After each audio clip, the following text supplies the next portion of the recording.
Bem-vindos ao nosso canal da Solidária TV. Neste canal irão encontrar muitas coisas, entre elas, muita informação sobre a nossa instituição, muitas atividades e, sobretudo, muita Palavra de Deus. Para qualquer dúvida, não hesite em entrar em contacto connosco.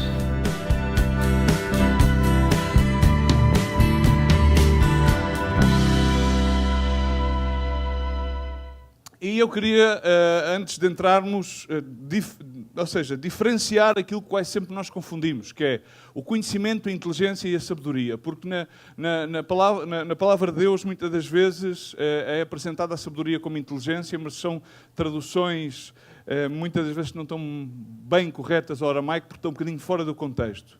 Então, a sabedoria, muitas vezes nós pensamos que é indicativo de que uma pessoa é instruída, que tem bom juízo, que tem bom senso e que na realidade se comporta com retidão. Ok, isto é uma definição que está correta, mas também existe a sabedoria que pode ser usada ou aplicada para fazer coisas desadequadas e nesse caso é apresentada como sinónimo de astúcia ou esperteza. Ou manhas. Isto significa a aplicação da sabedoria de uma forma equivocada.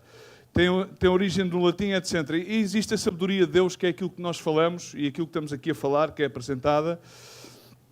E diz a palavra do Senhor que são insondáveis os seus juízos e inescrutáveis os seus caminhos.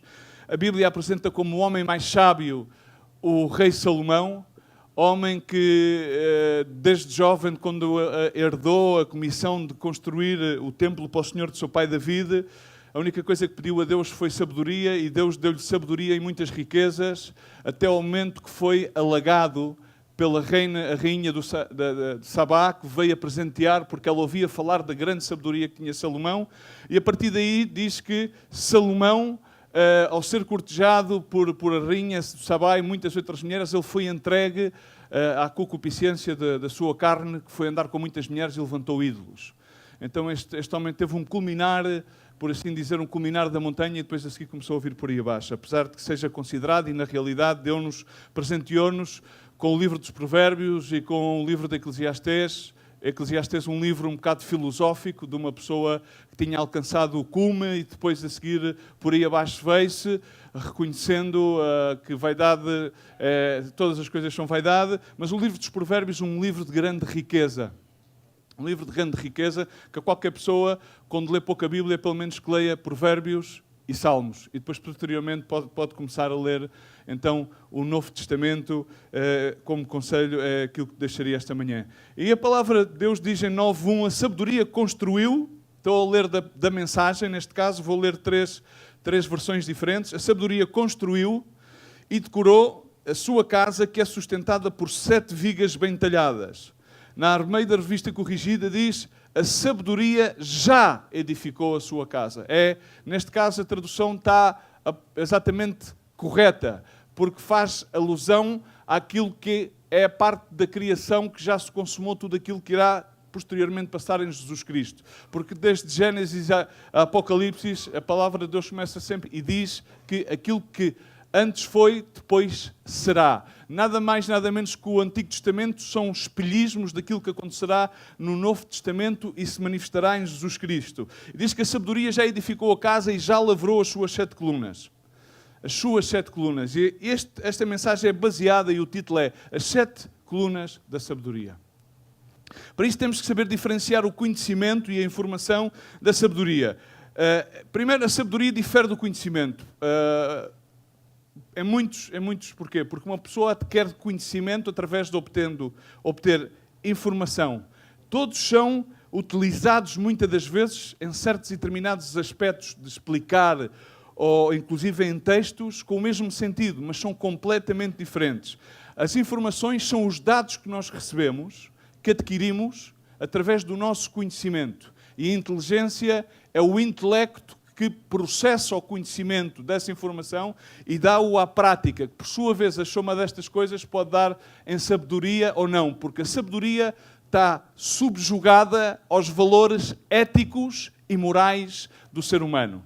Por isso é que as pessoas podem adquirir informação, podem adquirir conhecimento, mas depois os seus valores éticos e morais são parcos, e o que é que acontece? Há à aplicação da sabedoria de uma forma equivocada que dá passo a que sejamos consideradas pessoas que, quando fazem equivocadamente, insensatas ou nécias. Amém?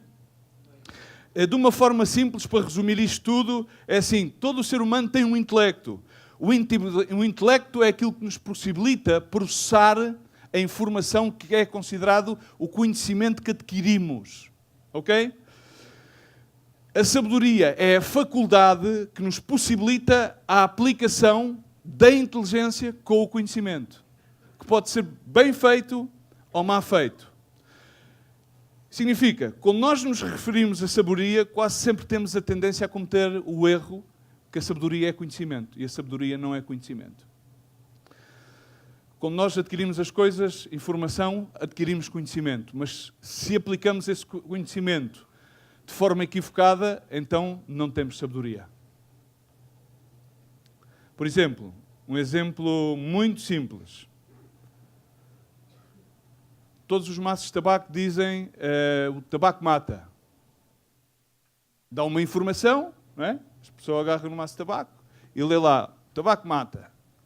É ou não é? Está lá escrito, é uma informação, não é? E essa informação as pessoas conhecem-na, processam-na. Qual é que é a sabedoria? A pessoa que tenha um valor ético e moral correto, sabe que aquilo causa dano, então o que é que faz? Aplica a sabedoria de não usar aquilo. É ou não é? Mas uma pessoa que seja insensata, eu até não fumo muito, vou fumando um cigarrito por outro. Quem diz isto, por exemplo, diz... não, é que a Bíblia diz que podemos que um bocadinho de vinho hermoseia ao rosto, então faz bem beber, mas depois também a gente sabemos que o álcool causa danos irreversíveis na vida das pessoas e leva as pessoas a terem comportamentos totalmente insensatos. Por isso é que também a Bíblia diz, não sejais dados ao vinho, ok? Então uma pessoa sábia diz, ok, eu tenho estas informações, vou processá-las e aplico a sabedoria de Deus, ok? Provavelmente não me convém ser dada às bebidas alcoólicas, não é? Então, a sabedoria, ao fim e ao cabo, é saber aplicar o conhecimento que temos de Jesus, porque muitos dizem que conhecem Jesus. Muitos dizem, bom, eu conheço Jesus, eu vou à igreja, está bem, mas aquilo que vai manifestar o teu conhecimento de Jesus, da tua relação exponencialmente de experiência pessoal com Deus, é a forma em como tu reages ao conhecimento que vais adquirindo da parte de Deus. Amém? Então, Paulo adverte que nos últimos tempos, como é que seria a humanidade? E diz, haverão homens que são amantes de si mesmos, avarentos. Aqui está a dar atributos que não são positivos, nomeadamente à expressão da humanidade nos últimos tempos. Serão soberbos, blasfemos, desobedientes, a pais e mães, ingratos, profanos, não terão afeto natural, irreconciliáveis, caluniadores, incontinentes, cruéis, sem amor para com os bons, traidores, obstinados, orgulhosos, mais amigos dos deleites do que amigos de Deus. Tendo a aparência de piedade, que é amor, ok, mas negando a eficácia dela. Bom, parece que aparentam que são de uma forma, mas na realidade não são. E diz a Timóteo, afasta-te também destes, porque deste número são os que se introduzem pelas casas e levam cativas as mulheres nécias. Aqui uma vez mais apresenta as mulheres e quando apresenta a mulher é sempre o sinónimo de igreja. É sempre a figura da igreja. A mulher é a igreja que vem ser desposada por Cristo Jesus. Carregadas de pecados, levadas de várias concupiscências. E no verso 7 do capítulo 3 da segunda carta a Timóteo diz que aprendem sempre. Estão sempre a adquirir informação, sempre a adquirir conhecimentos acerca de Deus, acerca das doutrinas, acerca de como orar, como ser feliz, como controlar e como o homem ter domínio para parte do Espírito Santo, e nunca podem chegar ao conhecimento da verdade. Amém? Jesus Cristo disse, eu sou o caminho, a verdade e a vida, ninguém vai ao Pai senão por mim. Amém? Bom dia, estamos cá. Nunca chegam ao conhecimento. Então, devido a estas características da humanidade nestes últimos tempos, aquilo, resumindo, diz que tudo é aparente, tudo é circunstancial. As pessoas parecem uma coisa, mas no fim e ao cabo têm uns atributos temperamentais e de carácter que são completamente opostos àquilo que professam conhecer e àquilo que professam dizer ser. E então Paulo aconselha, afasta-te destas pessoas, ok? Afasta-te destas pessoas. Porque parece que aprendem, mas não aprendem. Parecem considerar-se sábias, mas na realidade o conhecimento que eles têm não dá para que o apliquem numa prática de acordo a um juízo ético e moral de acordo com a palavra de Deus. Amém? Conhecer acerca de Jesus é adquirir conhecimento de Jesus. Isto mesmo também pode levar-nos a ser vaidosos, levar-nos à vaidade. A palavra de Deus recorda-nos que a letra mata, mas o Espírito vivifica. Há pessoas que se agarram à letra literalmente e não têm realmente a aplicação da sabedoria. E os dados que eles acumulam na sua vida não os conseguem aplicar, por isso não conseguem gerar vida. A sabedoria gera sempre de vida. Vida. E mais vida e mais vida. A sabedoria de Deus é aquilo que nos permite aplicar a nossa experiência pessoal com Deus na nossa vida cotidiana. Paulo considerava em Filipenses 3 que não tinha alcançado nada. É a sabedoria da humildade. Ele diz que eu não alcancei nada ainda, nem que sou perfeito, mas prossigo. Prossigo para alcançar aquilo para o qual também fui preso por Cristo. Não julgo que haja alcançado, mas uma coisa faço. É que esquecendo das coisas que atrás ficam, avanço para as que estão diante de mim. Prossigo para o alvo pelo prémio da soberana vocação de Deus em Cristo Jesus. Nesta série de Edificar a Casa vamos falar da vocação. Vamos falar do chamado e também da vocação. Mas agora, Paulo, que era um monstro naquele então do Evangelho, um homem com um testemunho incrível, eu não ponho nenhuma presunção em que possa ter já feito alguma coisa. E nós muitas das vezes temos a tendência a ser presunçosos e a pensar que já alcançamos ou que já se nos deve alguma coisa. Mas Paulo não, tudo deixo para trás, quero alcançar. E o livro dos Provérbios, que é o livro, para mim, da sabedoria, toda a Bíblia é, mas especificamente o livro dos Provérbios, ensina-nos várias coisas. Uma, aquelas coisas que mais nos incomoda é aquilo que sempre o Senhor nos vai enviar a encarar na nossa vida. Aquilo que nós estamos predispostos a deixar para trás ou a voltar as costas é exatamente aquilo que Deus nos envia ao nosso caminho. Para alcançarmos as coisas que nunca alcançamos, temos que estar dispostos a fazer algo que nunca fizemos. A caminhar a milhestra, a fazer o sacrifício. Mas, no entanto, as pessoas, para mim, hoje em dia, aquilo que mais se aplica, e mesmo no nosso meio, é aquilo que eu considero a melhor definição da insanidade. A melhor definição da insanidade mental é desejar obter resultados diferentes, fazendo as coisas sempre com a mesma aptitude e com a mesma forma. É impossível, é completamente louco. Não consegues obter resultados diferentes na tua vida, atuando sempre da mesma forma e tendo sempre o mesmo tipo de atitude. Por isso é que a palavra de Deus continuamente nos convida a que renovemos o nosso entendimento, a que nos renovemos no Senhor. Mas há pessoas que continuamente estão sempre a olhar para trás.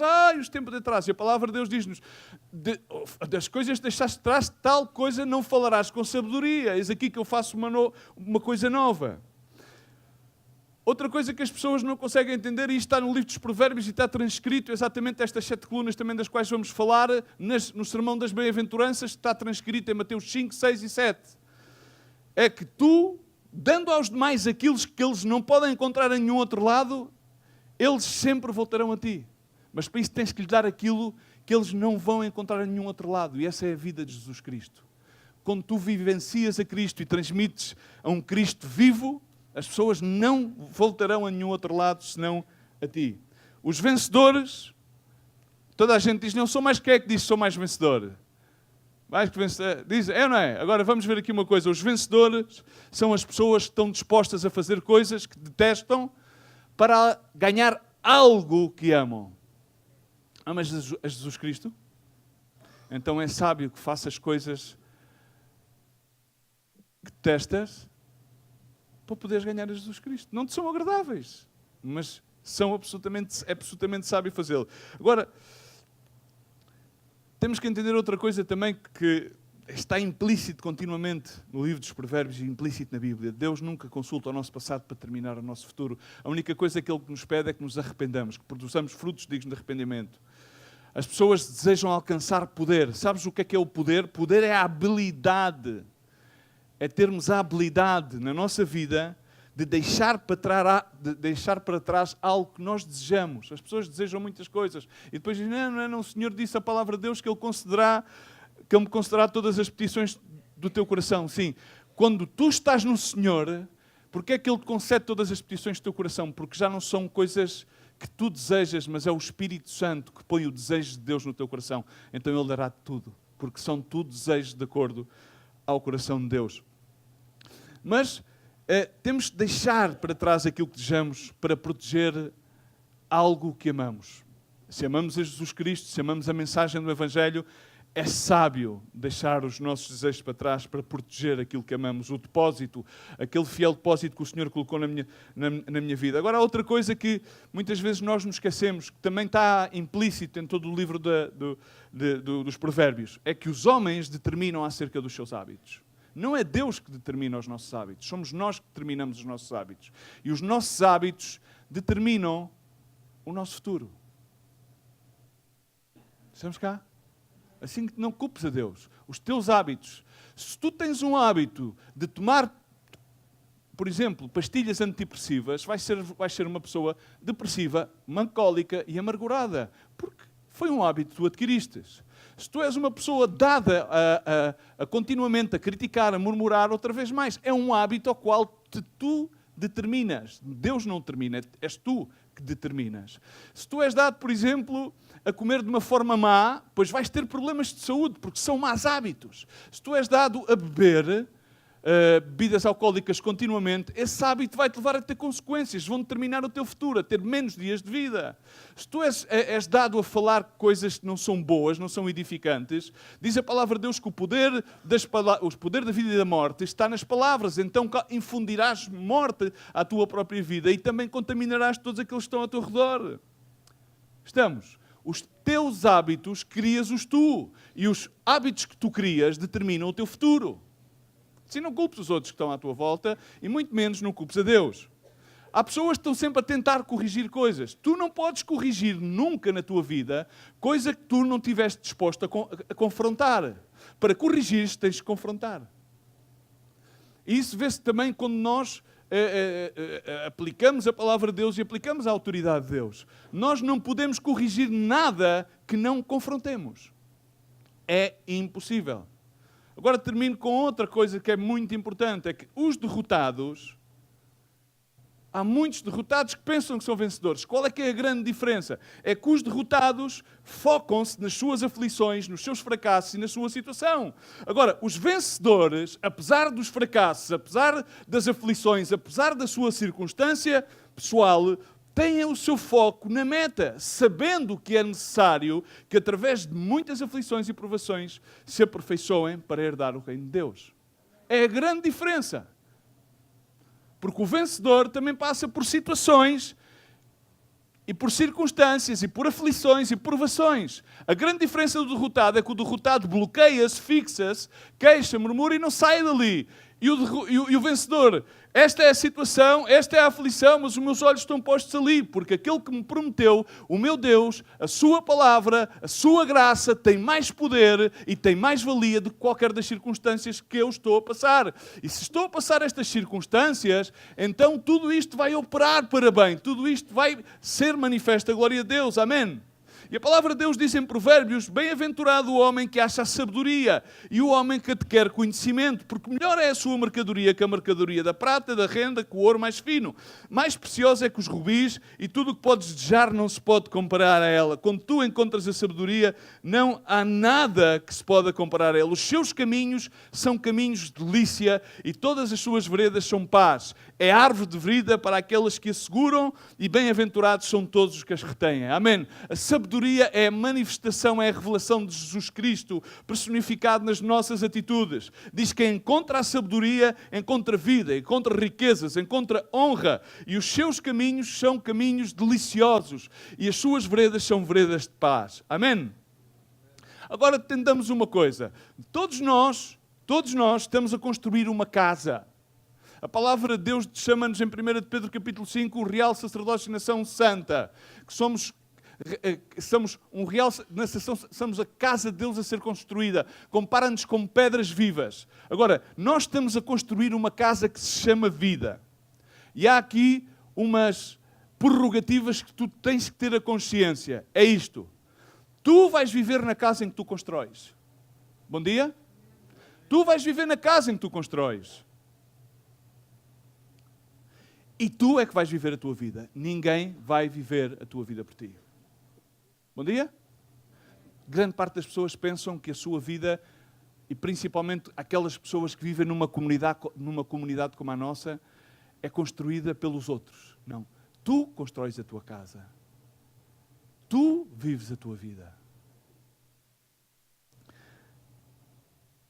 E o sábio Salomão fala sobre edificar uma casa. A sabedoria edificou a sua casa, lavrou as suas 7 colunas. E o número 7 sabemos que é o número da perfeição. O número da plenitude. É o número 7.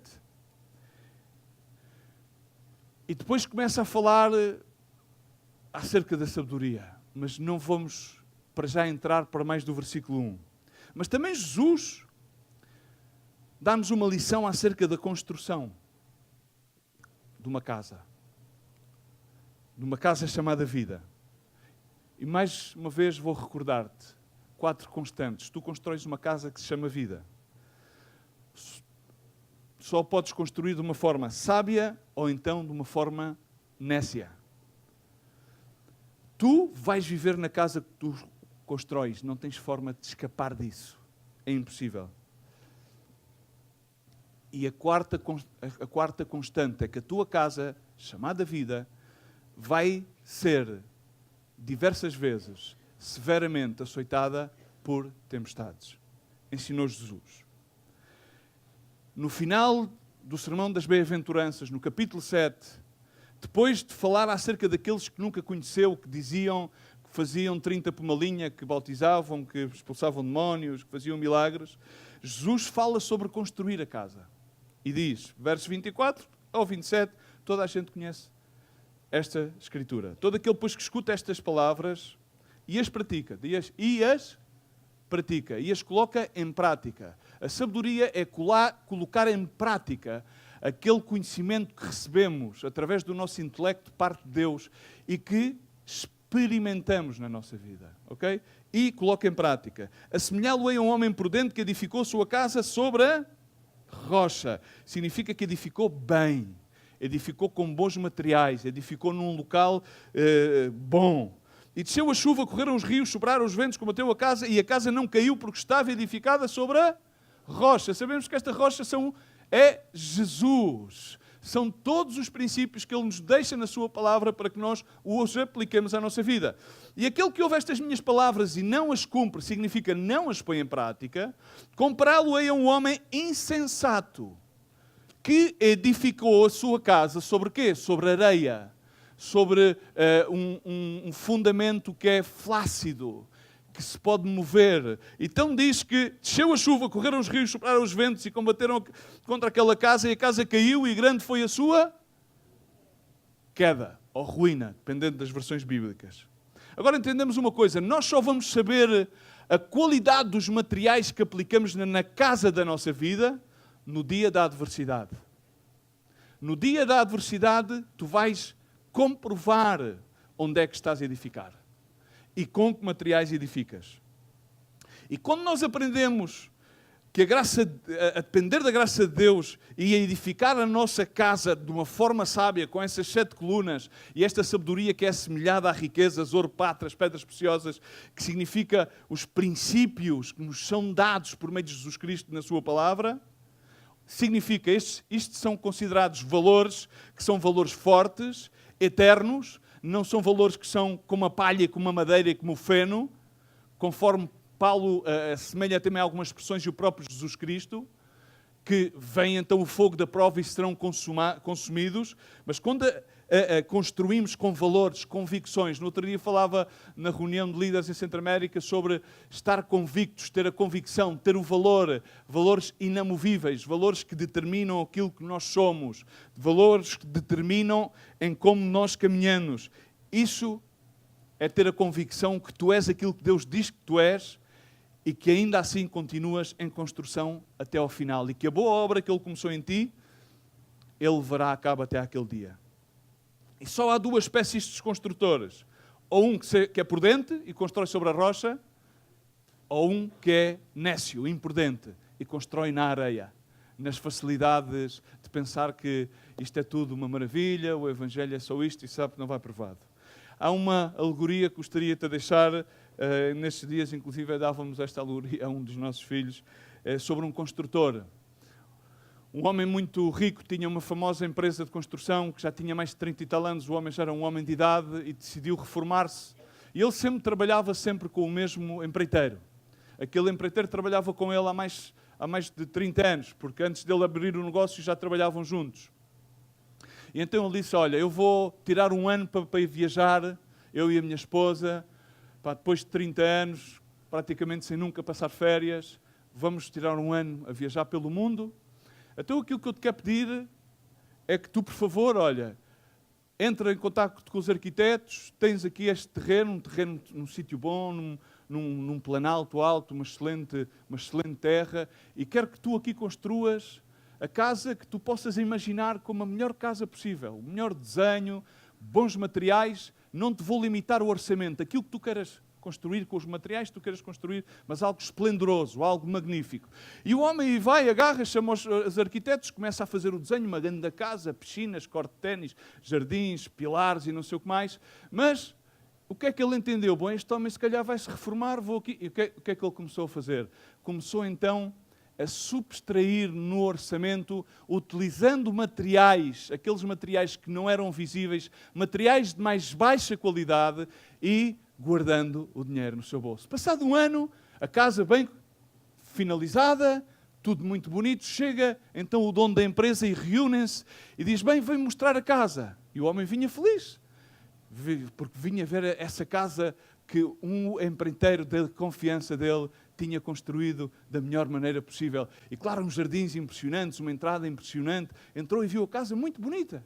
Aparentemente aquela casa era muito bonita, mas na realidade os materiais que estavam para lá das paredes, isto era tudo materiais de segunda. E ele olhou, muito bem, esplendorosa a casa, é magnífico. E então agarrou na chave da casa e disse ao empreiteiro, olha, esta casa é a tua casa. É o prémio que eu te dou por 30 anos de dedicação e compromisso a esta empresa. Não sei se entendes. O Senhor diz que tu estás a construir uma casa, mas muitas das vezes tu pensas que é melhor subtrair algo ao fator, mas no final o que é que acontece é que é a casa que tu estás a construir. E é nas adversidades que temos de aprender a dar graças a Deus por ser filhos de Cristo. Há muitas pessoas que ficam às vezes desequilibradas. Há muitas pessoas que vão para o hospital, entregam-se à depressão, à angústia. Há pessoas com tendências de suicídio no meio da igreja. Há pessoas que, com a primícia de certas e determinadas doenças, agarram-se a tomar medicamentos e ficam adictas. Pessoas que não querem aparecer, pessoas que ficam sem ver a luz.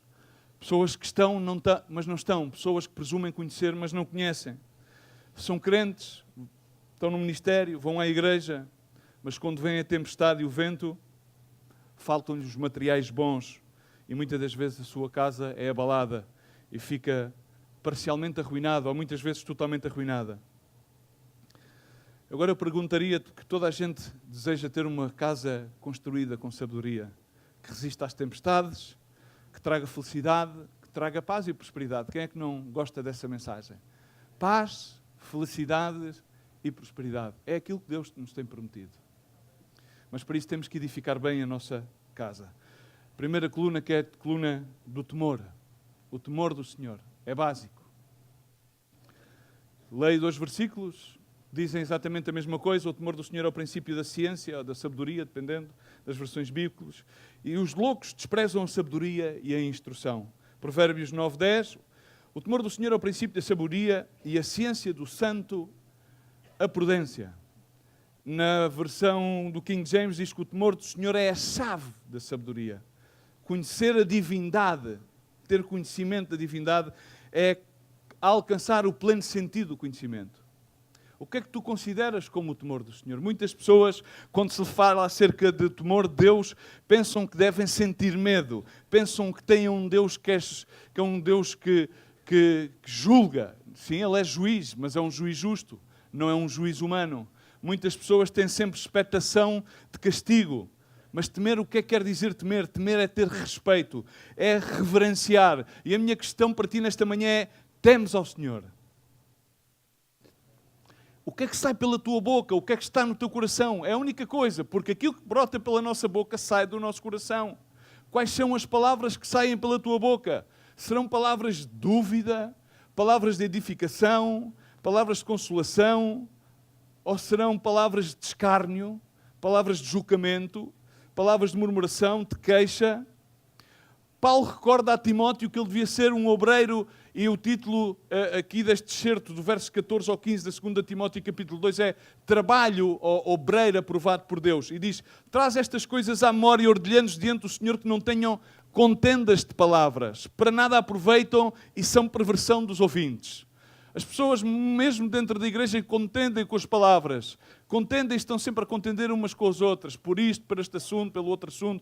Pode ser doutrinal. Mas ele diz: procura apresentar-te diante de Deus aprovado como obreiro, não tendo que envergonhar-se, que maneja. Faz bom uso da palavra de verdade. E evita os falatórios. Hoje os falatórios já são falatórios de teclado. Profanos. Que produzirão mais impiedade.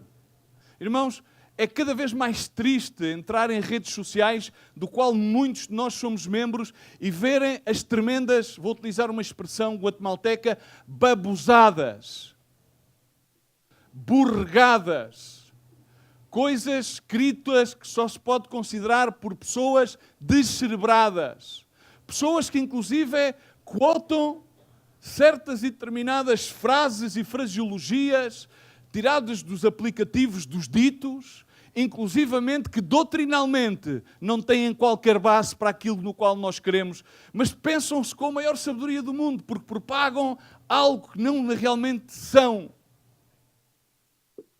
Diz o ditado: diz-me com quem andas e eu te direi quem és. Mas eu diria-te: diz-me quais são as tuas palavras e eu direi-te quem tu és.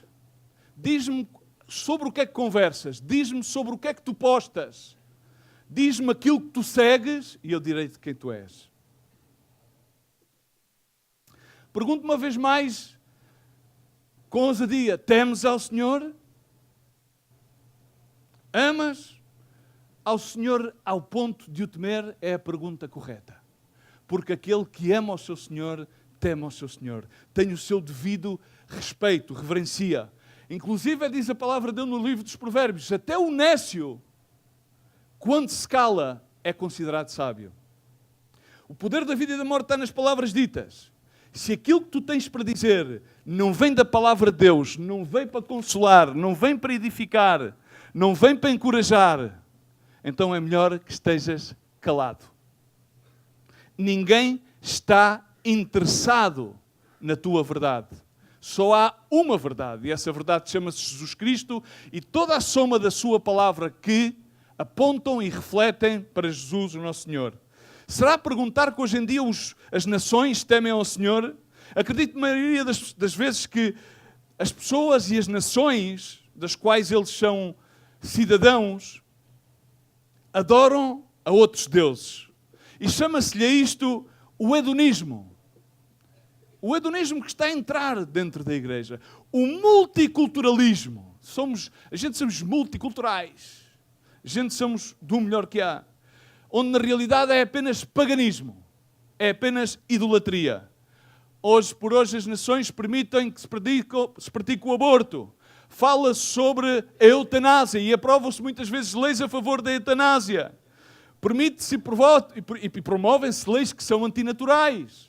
Permite-se e promovem-se políticas de ideologia, sem qualquer base de fundamento absoluto, ideologia, sem qualquer base de fundamento científico, ideologias tais como a ideologia de género. E temos que aceitá-lo tudo. e diz-te na sociedade, é que as pessoas têm que sair do armário. Eu diria, é melhor que tu e eu, se somos a igreja, que a igreja já, de uma vez por todas, saia do armário e defina-se quem é. Eu sei em que eu tenho querido, dizia Paulo, e sei que Ele é fiel para guardar o meu depósito até aquele dia. As pessoas louvam as nações a deuses, são idólatras, mas isto também está a ocorrer dentro da igreja. Obadias 1,15 diz, porque o dia do Senhor está perto sobre todas as nações, como tu fizeste, assim se fará contigo, a tua maldade cairá sobre a tua cabeça. Conforme tu julgas, assim serás julgado. Da mesma medida que tu medes, assim tu serás medido. Vamos a capítulo 7 do Evangelho de São Mateus, para simplesmente confirmarmos estas palavras de Obadia.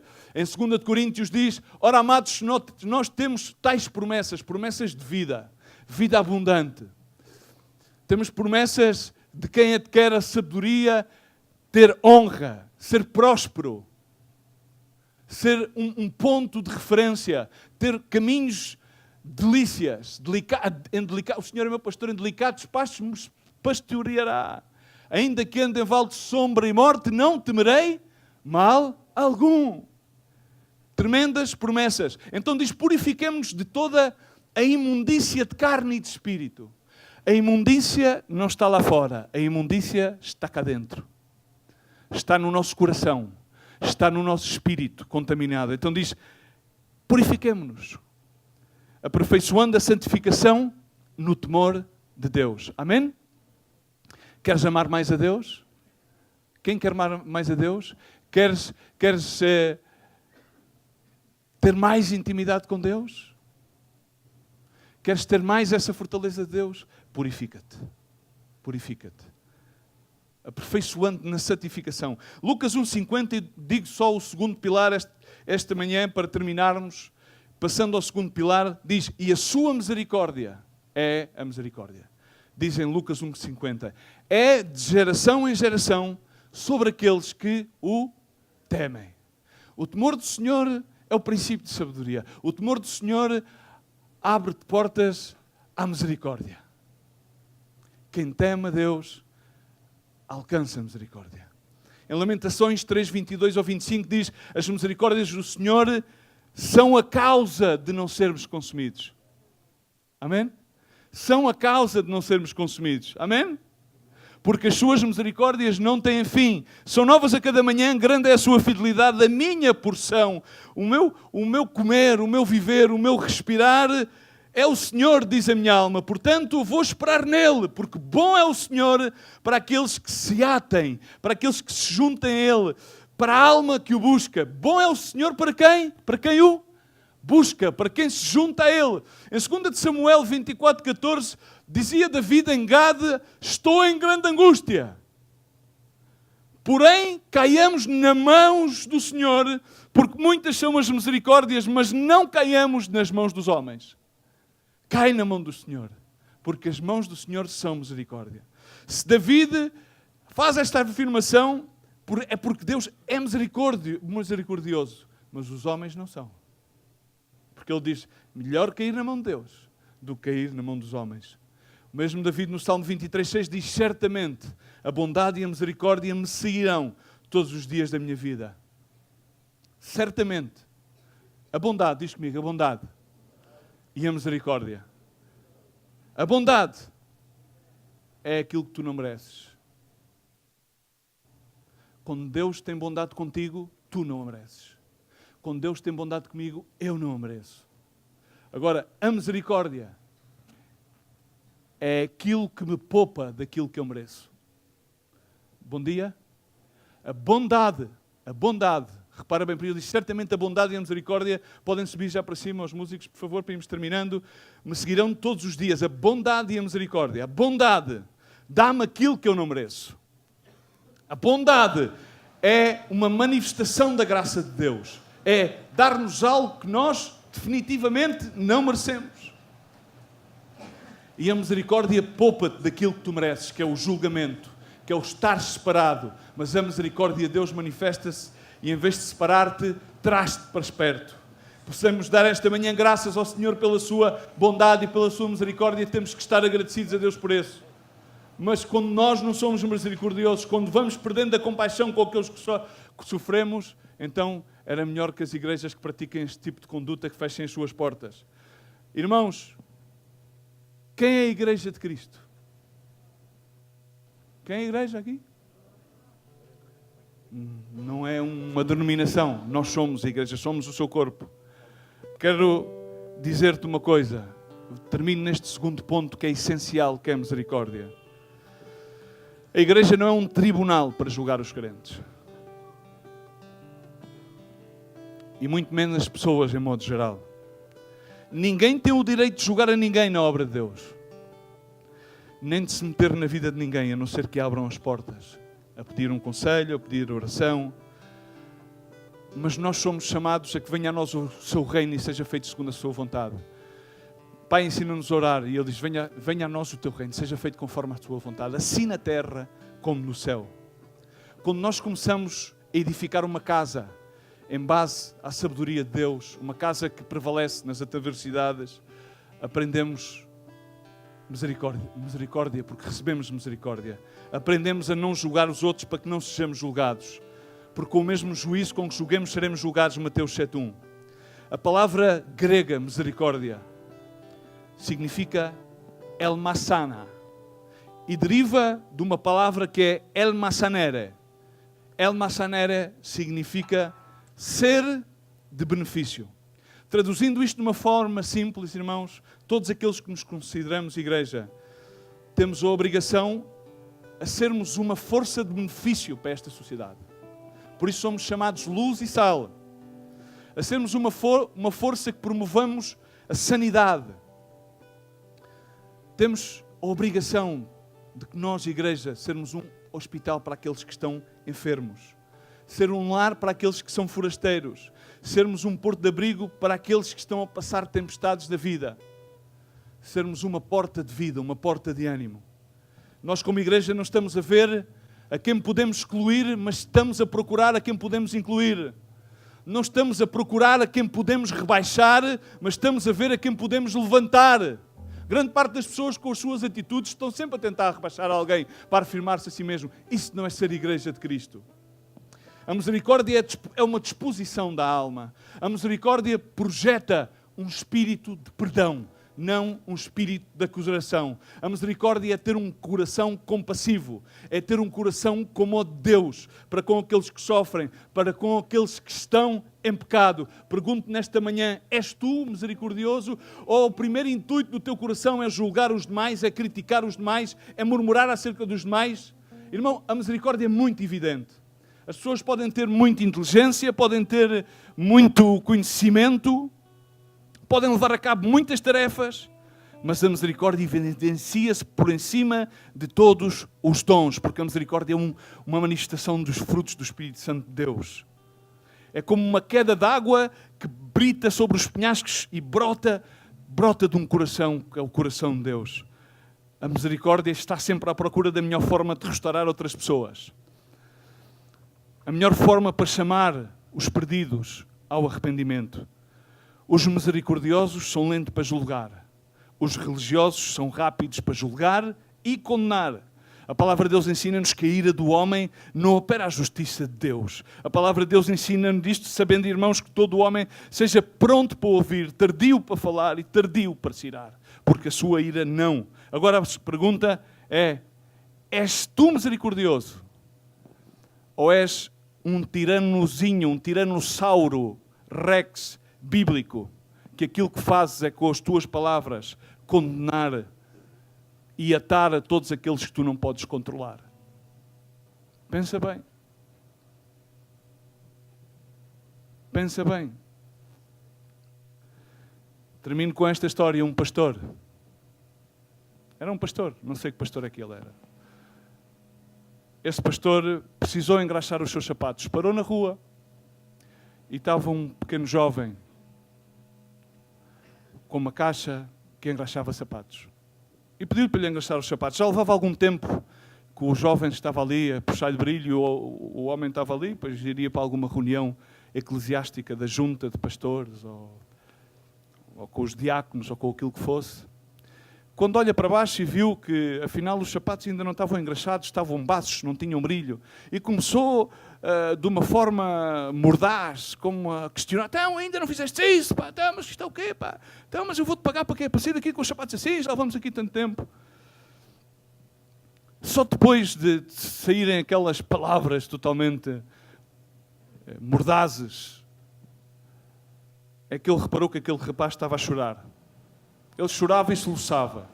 E então aí o pastor depois ficou assim um bocado e compungiu-se e disse: mas o que é que se está a passar contigo? E ele disse: a minha mãe faleceu ontem à noite. E esta manhã, ao fim da manhã, vai ser enterrada. E eu estou somente aqui a tentar ganhar dinheiro para lhe poder comprar um ramo de flores. E o que acontecia era que as lágrimas do rapaz, por muita graxa e por muito fricção que lhe desse, secavam a pele do sapato e ficava totalmente opaco. Era aquelas lágrimas. E então o pastor, quando soube tudo isso, sentiu-se mal no fundo do seu coração. Obviamente que pagou ao rapaz sem que os seus sapatos tivessem brilho e retratou-se da sua forma de agir. Pediu-lhe perdão. A minha questão é muito simples. Será que quando tu pensas que sabes tudo, será que sabes tudo? E quando sabes tudo, será que tu perdoas tudo? És tu misericordioso? Se tu constróis uma casa, certifica-te uma coisa. É imprescindível que tenhas uma coluna que se chama misericórdia. É imprescindível que tu deposites no banco do reino dos céus misericórdia, porque tu, em algum momento da tua vida, vais precisar de misericórdia. A tua família, em algum momento da tua vida, vai precisar de misericórdia.